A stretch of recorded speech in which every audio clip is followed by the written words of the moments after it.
European Union leaders are voicing their outrage after Russia launched a massive assault in Ukraine, striking its capital with missiles and drones. At least 22 people in Kyiv have been killed and dozens of others wounded. The attack, the second largest since Russia's invasion began, comes amid a U.S.-led push for an end to the war. Now, CCTV footage shows the moment 3 missiles hit the capital in the early hours of Thursday morning. A 5-story residential building was destroyed. 3 children were among the dead. The EU's mission and nearby British Council were also hit. Ukraine says Russia launched close to 600 drones and more than 30 ballistic missiles. The most were intercepted. President Volodymyr Zelenskyy has slammed the attacks and says it shows that Moscow wants to continue the war. Цей удар абсолютно чітко демонструє, що російські цілі дійсно не змінилися. Вони хочуть воювати, б'ють не тільки по наших людях, не тільки по наших містах, наших громадах. Росія зараз завдає ударів по всім у світі, хто прагне миру. Це удар по Україні, це удар по Європі. Також це удар Росії по президенту Трампу, по інших глобальних суб'єктах. Russia maintains it's still interested in continuing peace talks with Ukraine despite the strikes. It adds that both sides have been exchanging attacks.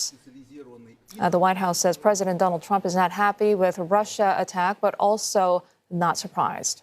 He criticized the leaders of Ukraine and Russia, adding that perhaps both parties are not willing to end the conflict. The UK and the EU have summoned their Russian envoys in the aftermath of the attacks.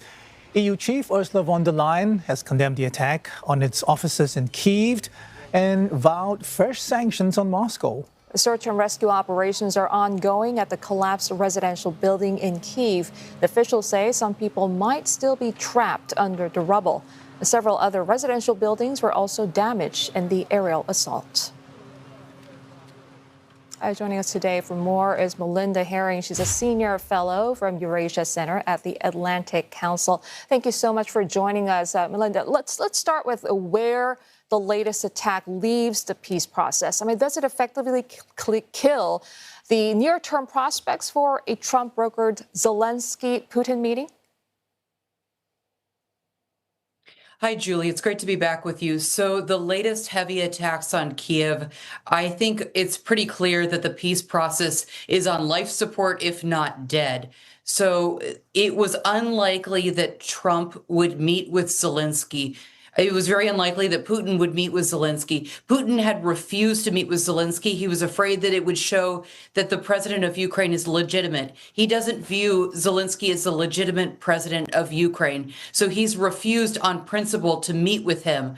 He kind of said that he would meet with him, but they've backtracked from that and they've issued their number of statements. And these are the same demands that they've made since 22. So Moscow's intent has not changed. We see them increasing the number of strikes on civilians across Ukraine. If you compare the number of strikes in June of 25 to June of 24, it's an 800% increase in drones and rockets. The Russians are really putting pressure on civilians. They want Ukrainians to give up, to leave, to say this isn't worth it. I just got back from Kyiv. I was there for 4 days with a major delegation of Americans and all kinds of diplomats, and it was very quiet. And what this says to me, Julie, is that President Putin can increase pressure and he can decrease pressure. It is absolutely his choice, and it's up to him. So, Melinda, effectively, we are back to where things were before August 15th. You know, in the Alaska summit, we know promises of peace talks and security guarantees were made at that time.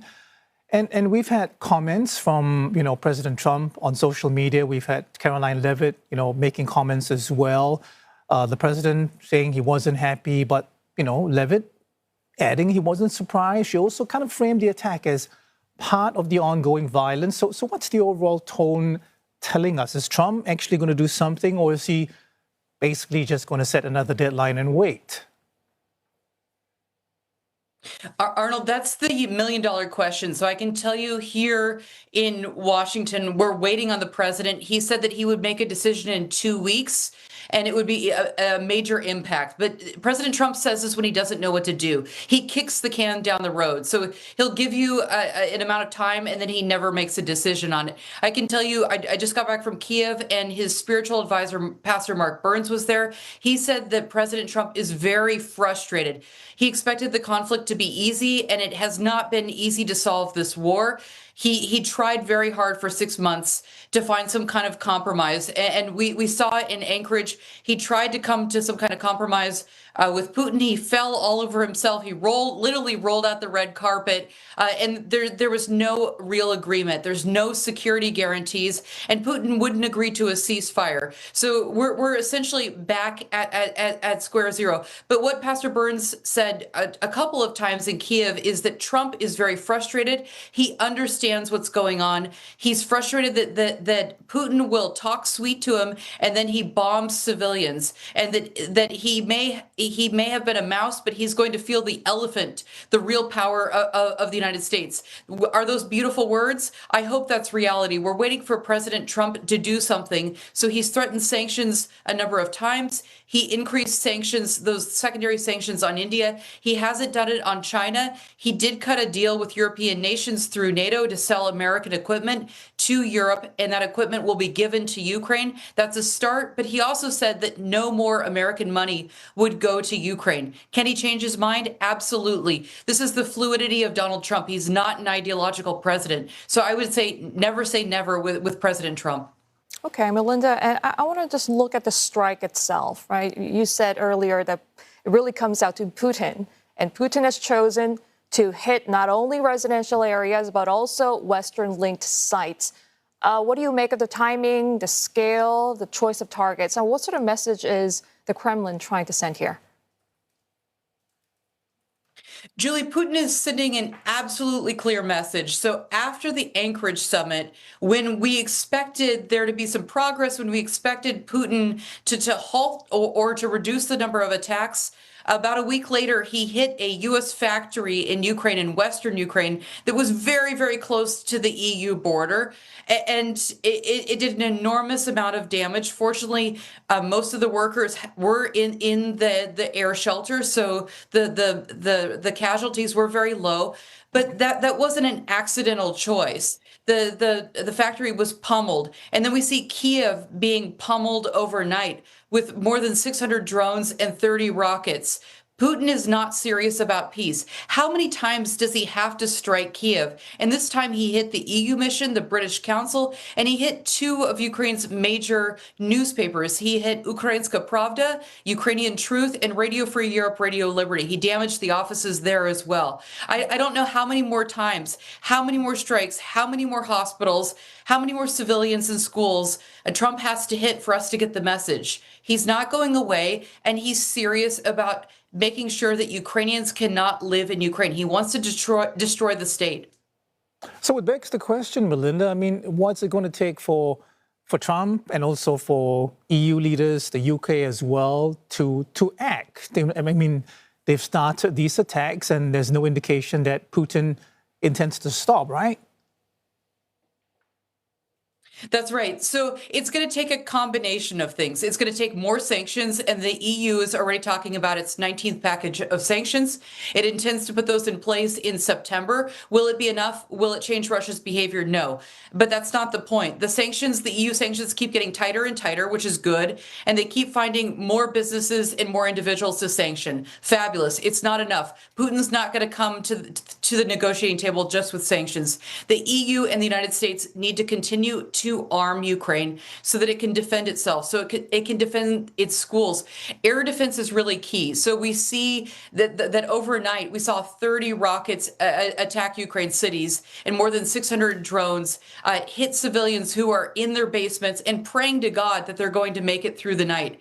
There are not enough air defense systems. The Patriot missile, the U.S. provided system, is the best because it's the system that takes down the ballistic rockets, which do the most damage. There are other good air defense systems. The Brits, the French have provided good systems, and so have the Germans, but they're not quite as good as the Patriots. But that's not enough. Ukraine needs all kinds of ammunition. It needs more air defense to keep this fight going. It also needs the European Union to provide financial support, and the EU has done a very good job at that. But the United States, it really comes down to the United States. Donald Trump needs to authorize an additional package of assistance to keep Ukraine in the fight. A lot of military analysts say that Ukraine can fight for at least another year and a half. But Ukraine is getting really good at building long-range drones, and these drones are hitting Russian oil depot sites in Russia, and it's causing Russian oil prices to go up, and it's also causing shortages. So we need to see more of that. But one really big problem that we haven't talked about is that my Defense Department, the U.S. Department of Defense, put restrictions on the weapons that we, America, have given to Ukraine. So the U.S. provided weapons cannot be used to shoot into Russia. And that's wrong. That's going to cause more civilian damages. It's going to be more dead kids, and it's going to prolong the war. It's a terrible mistake that the Biden administration made. They finally relented last year, and we saw we saw a dramatic change in the city of Kyiv, a dramatic change in the city of Ukraine once the Biden administration relented. I'm hoping that the Trump administration will relent very, very soon. Okay, Melinda, I'm afraid we'll have to leave it there for now, but thank you very much for your time and insight this morning. Melinda Haring, a senior fellow from Eurasia Center at the Atlantic Council.